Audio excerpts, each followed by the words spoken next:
નમસ્કાર મિત્રો, શેર બજારની એબીસીડી ચેનલ ઉપર તમારું સ્વાગત છે. આજનો ટોપિક છે સેક્ટર. શું છે આ સેક્ટર? તમે પણ આ શબ્દ સાંભળ્યો જ હશે. શેર બજારમાં સેક્ટર એટલે કે કંપનીઓનો સમૂહ. તો કે કેવી કંપનીઓ? એવી કંપનીઓ જે એક જ પ્રકારના વ્યવસાય સાથે જોડાયેલી હોય. એનો મતલબ એમ, ધારો કે બેંક છે, તો બેંક જેવો જ વ્યવસાય કરતી, બેંક જેવો જ ધંધો કરતી છે તે ઘણી બધી કંપનીઓ હશે. તે દરેક કંપનીઓ છે તે આ એક બેન્કિંગ સેક્ટરની અંદર છે તેનો સમાવેશ થતો હશે. તો એ છે સેક્ટર. સેક્ટર એટલે કંપનીઓનો સમૂહ. સરળ શબ્દમાં કહીએ તો એક જ ઉદ્યોગમાં કામ કરતી કંપનીઓને ભેગી કરીને જે વર્ગ બનાવવામાં આવે છે તેને સેક્ટર કહેવામાં આવે છે. જેમ કે અહીંયા આપણે આમ જિંદગીના અમુક સરળ ઉદાહરણ લઈએ તો ધારો કે ઘણી બધી શાળાઓ છે. આ બધી શાળાઓ મળી અને એજ્યુકેશન સેક્ટર બનાવે. એવી રીતે દવાખાના છે તો ઘણા બધા દવાખાનાઓ મળી અને હેલ્થ સેક્ટર બનાવે. ઘણી બધી દુકાનો મળી અને રિટેલ સેક્ટર બનાવે. એવી રીતે ઘણી બધી ફેક્ટરીઓ મળી અને મેન્યુફેક્ચરિંગ સેક્ટર બનાવે. એવી જ રીતે જ્યારે ઘણા બધા શેર છે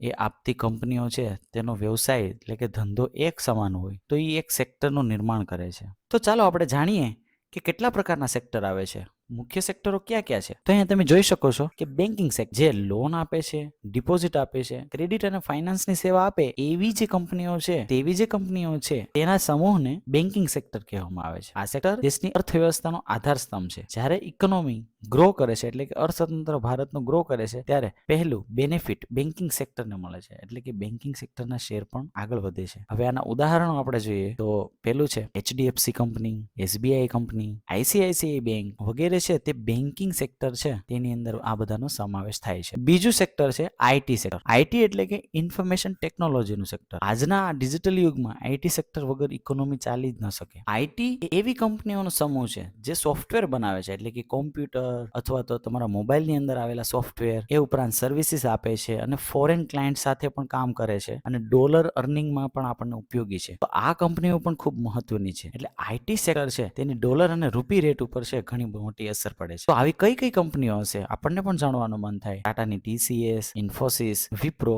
વગેરે જેવી કંપનીઓ છે તે આઈટી સેક્ટરની અંદર છે તે આવે છે. એ ઉપરાંત એક સેક્ટર જે આમ કન્ઝ્યુમર માટે બહુ મહત્વનું છે તેવું સેક્ટર એટલે કે FMCG સેક્ટર. આ સેક્ટર એટલે કે દૈનિક ઉપયોગની જે વસ્તુઓ બનાવતી છે કંપનીઓ તેનો સમૂહ છે. જેમ કે ખોરાક, સાબુ, ટૂથપેસ્ટ વગેરે જેવી જે સામાન્ય માણસોને ઉપયોગી છે તેવી વસ્તુઓ છે બનાવતી કંપનીઓ છે તેના સમૂહને FMCG કહેવામાં આવે છે. અમુક FMCG ના ઉદાહરણ જોઈએ તો Hindustan Unilever limited, ITC, Nestle, Britannia વગેરે જેવી કંપનીઓ છે તે FMCG ની અંદર આવે છે. અન્ય એક સેક્ટરની વાત કરીએ તો ફાર્મા એન્ડ હેલ્થકેર સેક્ટર. નામ સાંભળતા જ આપણને ખબર પડી ગઈ હશે કે આ હોસ્પિટલ્સને લગતી છે તે સેક્ટર છે. બીમારી કોઈને પૂછીને નથી આવતી. આ ફાર્મા સેક્ટર પણ માર્કેટને પૂછતો નથી. ફાર્મા સેક્ટરમાં દવા બનાવતી કંપનીઓ, હોસ્પિટલ એન્ડ ડાયગ્નોસિસ કરતી કંપનીઓ છે તેનો સમાવેશ થાય છે. આના અમુક ઉદાહરણો આપણે જોઈએ તો સન ફાર્મા, સિપ્લા, ડોક્ટર રેડ્ડી, અપોલો હોસ્પિટલ વગેરે જેવા છે તે ફાર્મા સેક્ટરની અંદર રહેલી કંપનીઓ છે. એવી રીતે ઓટોમોબાઈલ સેક્ટરની પણ અહીંયા વાત કરવી પડશે. ખ્યાલ જ આવી ગયો હશે, ઓટોમોબાઈલ એટલે કે કાર એન્ડ બાઇકની વેચાણ કરતી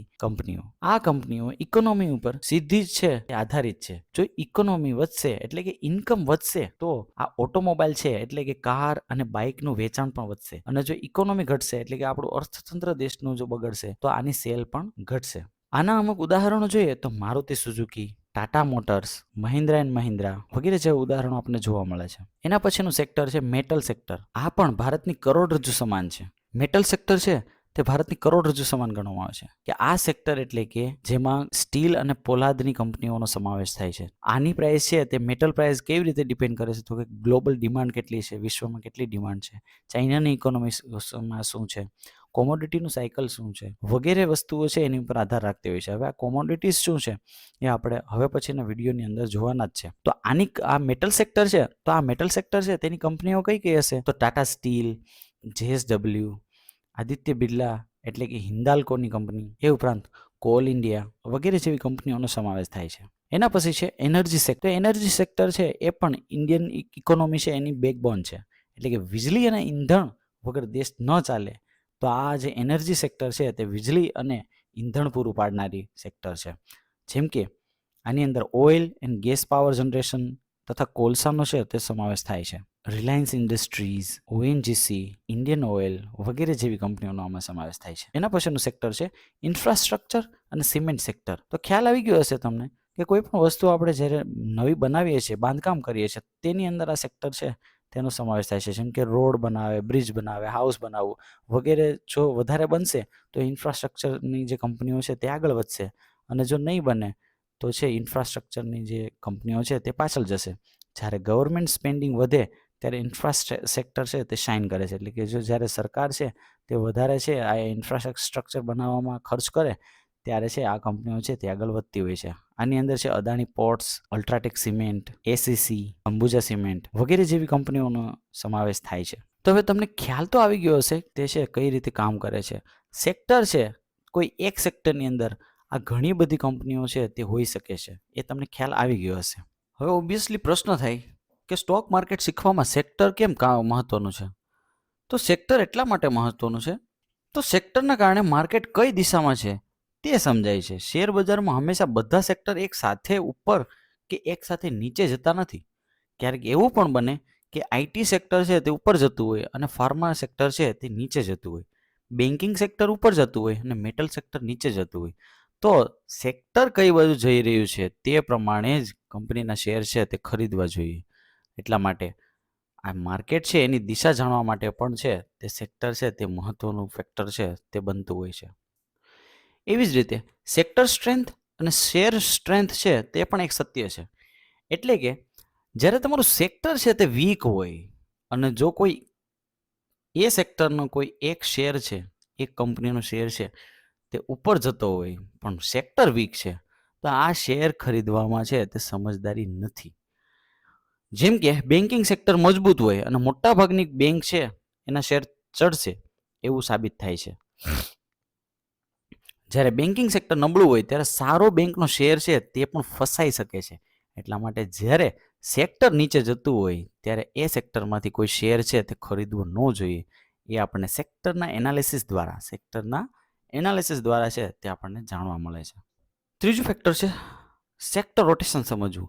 એટલે કે શેર બજાર છે તેની અંદર બધા જ સેક્ટર છે તે ઉપર નથી જતા. એક સેક્ટરમાંથી બીજા સેક્ટરની અંદર છે તે પૈસા છે તે હેરફેર થતા હોય છે. જેમ કે અહીંયા ઉદાહરણ તરીકે આપણે સમજીએ તો જો ઇન્ટરેસ્ટ રેટ ઘટે તો બેન્કિંગ એન્ડ રિયલ એસ્ટેટ છે તે તેજ થાય છે. એવી રીતે ઇકોનોમી એટલે અર્થતંત્ર જો સ્લો થાય તો એફએમસીજી અને ફાર્મા છે તે તેજ થાય છે. ઇન્ફ્રાસ્ટ્રક્ચર જો પુશ થાય તો સિમેન્ટ અને સ્ટીલના જે કંપનીઓ છે તે સેક્ટર છે તે તેજ થતા હોય છે. આમ જો તમને સેક્ટરની અસલી સમજ છે તો તમે અર્લી એન્ટ્રી છે તે લઈ શકો છો. ચોથું ફેક્ટર છે રિસ્ક મેનેજમેન્ટ સરળ બને છે. એટલે કે એનો મતલબ એમ કે તમે એક જ સેક્ટરની 5 કંપનીના શેર ખરીદો, પરંતુ જો બેન્કિંગ, આઈટી, એફએમસીજી અને ફાર્મા જેવી કંપનીઓના શેર છે તમે અલગ અલગ ખરીદશો તો આમ તમારું જે ડાયવર્સિફિકેશન જો થશે તો તમારું જોખમ પણ છે તે ઓછું થશે. કારણ કે જો 2 સેક્ટર પણ નીચે જતા હશે તો 3 સેક્ટર એવા હશે જે ઉપરની તરફ જતા હશે. એટલે કે તમારે છે તે લાલ તમારું પોર્ટફોલિયો છે તે ક્યારેય જોવા નહીં મળે. આમ સેક્ટરની જ્ઞાનથી તમે રિસ્ક કંટ્રોલ કરી શકો છો. ક્યારે પણ એક જ સેક્ટરની ઘણી બધી કંપનીઓની અંદર ઇન્વેસ્ટ ન કરવું. અલગ અલગ સેક્ટરની ઝાઝી બધી કંપનીઓની અંદર જો તમે ઇન્વેસ્ટ કરશો તો તમારું રિસ્ક છે તે એકદમ ઓછું થઈ જશે. પાંચમો ફેક્ટર છે લાંબા ગાળાનું રોકાણ કરવું હોય. તો લાંબા ગાળે શેર નહીં પણ સેક્ટર ચાલે છે. એટલે કે જો ઇન્ડિયાને ડિજિટલ થવું હશે તો આઈટી સેક્ટર છે તે હંમેશા ઉપર જશે. એવી જ રીતે ફિચ એજિંગ પોપ્યુલેશન એટલે કે જેમ જેમ પોપ્યુલેશન છે તેની ઉંમર વધશે તેમ ફાર્માસ્યુટિકલ કંપનીઓ છે તેની છે ડિમાન્ડ છે તે વધશે, કારણ કે લોકો બીમાર પડશે. એવી જ રીતે જો અર્બનાઇઝેશન એટલે કે શહેરીકરણ થશે તો રિયલ એસ્ટેટ અને ઇન્ફ્રાસ્ટ્રક્ચર છે તે કંપનીના શેર છે તે ઉપર જશે. આમ સેક્ટર સમજશો તો ફ્યુચર ગ્રોથ સ્ટોરીઝ પણ પકડાઈ જશે. એટલે કે ફ્યુચરમાં શું થશે તે પણ તમે પ્રેડિક્ટ કરી શકશો. છઠ્ઠું ફેક્ટર છે બિગિનર્સ માટે કન્ફ્યુઝન ઓછું થશે. એટલે કે જો તમે શેર બજારમાં નવા હો તો 5000+ કંપનીઓ છે તેમાંથી કોઈ સારો શેર પસંદ કરવો તે ખૂબ જટિલ કામ છે. પરંતુ જો તમને ખ્યાલ હશે કે અત્યારે ટોપ પરફોર્મિંગ સેક્ટર કઈ છે, કઈ સેક્ટર આગળ વધી રહ્યા છે, તો એ સેક્ટર શોધી અને તેની ટોપ જે 2 થી 3 કંપનીઓ છે તેના શેર જો તમે ખરીદશો તો તમારો પોર્ટફોલિયો છે તે ક્યારેય છે તે ડાઉનફોલમાં નહીં જાય અને હંમેશા છે તે તમને ગ્રોથ જોવા મળશે.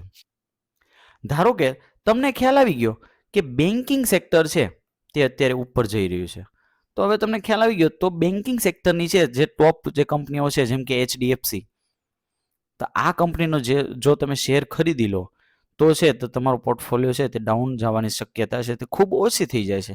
અને બીજી ખ્યાલ આવે તમને કે IT કંપની છે તેના શેર છે તે ઉપર જવાના છે, અને તેની અંદરથી તમે TCS છે તેના શેર ખરીદી લો તો બહુ ચાન્સ છે કે આ બે સેક્ટર છે તમારા પોર્ટફોલિયોને છે તે હંમેશા છે ગ્રીન કરીને રાખશે.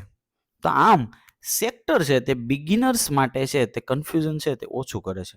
આમ સેક્ટર સમજવાથી છે ઘણા બધા છે તે ફાયદા થતા હોય છે. ધારો કે નિફ્ટી છે એ કોઈ મુવમેન્ટ નથી આપી રહ્યું અને સાઇડવેઝ જાય છે, અને એ જ સમયે બેન્કિંગ સેક્ટર છે તેની પ્રાઇસ છે તે ધીરે ધીરે કરતી છે વધી રહી છે, અને IT સેક્ટર છે તેની પ્રાઇસ છે એ ધીરે ધીરે ઘટી રહી છે. તો તમને ખ્યાલ આવી જ જશે કે અત્યારે છે તે બેન્કિંગ સેક્ટરની અંદર રોકાણ કરવું છે તે ફાયદાકારક છે, અને IT સેક્ટરના ભૂલથી પણ કોઈ શેર છે તે ખરીદવા ન જોઈએ.